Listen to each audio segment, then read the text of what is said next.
Okay, YouTubers, I want to share this side-by-side Frigidaire refrigerator. I'll show the model number of it here.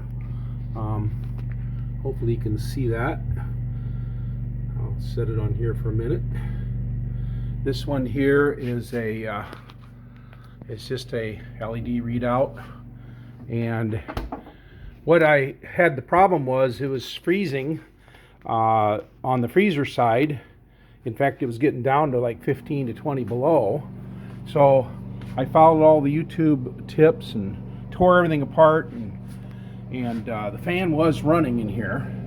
So it was not the fan, but first thing you should check is see if you're warm on the refrigerator side, is go up here and see if you feel airflow. If you do not feel airflow coming through from the freezer side, there's a damper motor up in there. There's a damper assembly. It's about $90 on Amazon to replace it. And that's what it turned out that I had. It was bad.